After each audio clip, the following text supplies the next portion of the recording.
افطار کرتے وقت جو افطار کی دعا ابھی ذکر کی گئی آج کے درس میں، اس دعا کو کب پڑھنا ہے؟ عمومی طور پر دیکھیے، جو کھانے کی عمومی دعا ہے بسم اللہ، جو عام کھانے کے لیے ہم لوگ کرتے ہیں، بس وہ کھاتے ہوئے ہم کو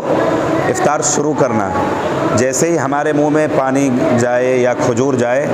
جاتے ہی ہم کو یہ دعا کا ورد کرنا، ذہب الظمأ وابتلت العروق وثبت الاجر انشاءاللہ۔ جو عمومی طور پر اس کے معنی و مفہوم پر اگر غور کریں گے تو پیاس دور ہو گئی، رگیں تر ہو گئی، اور تیرے ثواب جو ہے یہ ثابت ہو گیا۔ بات کا مسئلہ ہے ہمیشہ نہیں، بلکہ آدمی کو چاہیے کہ وہ نماز وغیرہ کے وقت جب وہ وضو بنا رہا ہو تو اس کا خیال اچھی طریقے سے کر لیا جائے، اور چاہے جائے کہ اب ہم روزے کی حالت میں جا رہے ہیں تو برش کے ذریعے سے ہو یا پھر مسواک وغیرہ کے ذریعے سے ہو، اس کا ہم یہ اس کے بعد بھی اگر رہ جاتا ہے تو یہ انسان کے بس سے باہر کی ہے۔ اب اتفاق سے کہیں گھسا ہوا رہ گیا، عمومی طور پر دن کے کسی حصے میں دیکھ رہے ہیں وہ نمودار ہوا یا نکلا دانت سے، تو یہ نواقض صوم میں سے نہیں ہے، روزہ اس سے باطل نہیں ہوگا، نہیں ٹوٹے گا، کوئی مسئلہ نہیں جی، کوئی مسئلہ نہیں اس کا۔ یہ انسان کے نفس سے جو باہر کی چیز ہے اس پر ہمارا اور آپ کا گرفت نہیں ہے، اس کو ہم کچھ نہیں کر سکتے، لیکن سرے سے یہ ہے کہ تساہلی برتنا، گوشت جم کر کے کھایا، سحری میں بھی کھایا، افطار میں بھی کھایا، اور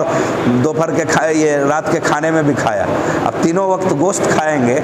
اب پتہ چلا کہ آدھا سے کم گلا ہوا تھا تو وہ تو عمومی طور پر دانت کے مختلف حصے میں رہے گا ہی، تو ذرا اس کا بھی اہتمام کر لیں۔ آج کل وہ کھلال وغیرہ ہے یا وہ نہیں تو برش کرنے سے تو عمومی طور پر چلا ہی جاتا ہے،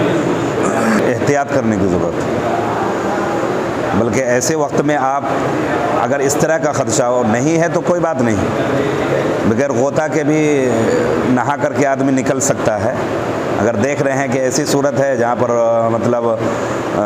غوطہ آدمی کب لگاتا ہے؟ جب تھوڑی سی منورنجن اور دل کا یہ ہوتا ہے تب جا کر کے اس میں غوطہ خوری،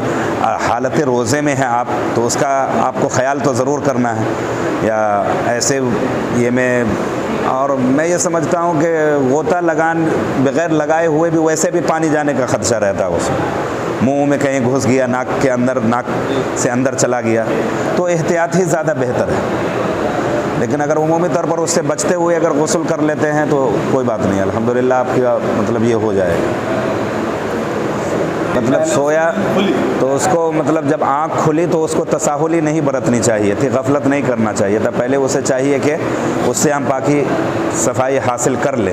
سمجھ رہے ہیں۔ اور ایک بیگ ہے کہ سویا اور فجر کے بعد جا کر کے نماز پڑھ کے سویا اور ظہر تک وہ سو ہی رہا ہے، اس درمیان اسے احساس تک بھی نہیں اٹھا، ایک بیگ دیکھ رہا ہے، کوئی فرق نہیں پڑے گا اس کے روزے، اٹھے وہ اپنا غسل کرے پھر مسجد میں آئے، روزے پر اس کا کوئی یہ نہیں پڑے گا۔ مطلب جان بوجھ کر کرتے یہ تو سمجھیے زیادتی سمجھ نہیں، تو جب کبھی بھی آپ شریعت کے ساتھ زیادتی کریں گے تو کچھ نہ کچھ آپ کا ساتھ تو مسئلہ آئے گا ہی، تساہلی نہیں برتنی، فوراً اس سے مطلب یہ ہو جانا۔ اب مان لیجیے وہ تو حالت ناپاکی میں کوئی بھی ہم یہ ادا نہیں کر سکتے، مسجد میں آ کر کے نماز نہیں ادا کر سکتے، اب مان لیجیے اسی حالت میں اگر ناگہانی کچھ آ جائے تو اس کا بھی ہمیں خیال ہونا چاہیے، سمجھ رہے ہیں۔ تو یہ کو آپ اس طرح سمجھ سکتے ہیں کہ اللہ کے نبی صلی اللہ علیہ وسلم کو اللہ نے کہا کہ ہر 1000 میں سے اپنے امتی کے 100 کو الگ کر لو، 1000 میں سے 100 کو الگ کر لو، تو صحابہ نے کہا 1000 میں سے صرف 100 جنتی کی مستحق، صرف 1000 میں سے، یعنی 900، ایک روایت میں 100 اور ایک روایت میں 1000 میں سے 1، 999 جہنمی، اور 1 کو الگ کر لو۔ تو یہاں پر یہ مراد نہیں ہے کہ مطلب 999 جو ہے وہ جہنمی ہی ہے، بلکہ یہاں پر محدثین نظام نے بتلایا ہے کہ یہاں پر قلت اور کثرت،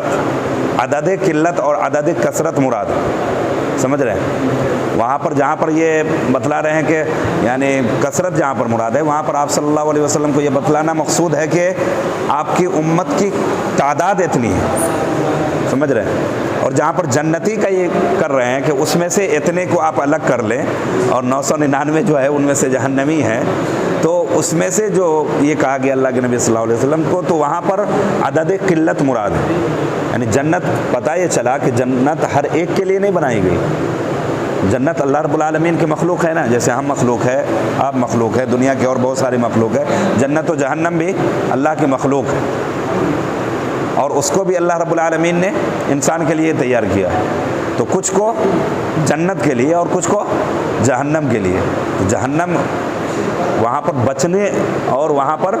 کہ ایک میں اب ہمارا شمار کیسے ہو سکتا ہے. اصل رغبت یہ دلانا مقصود ہے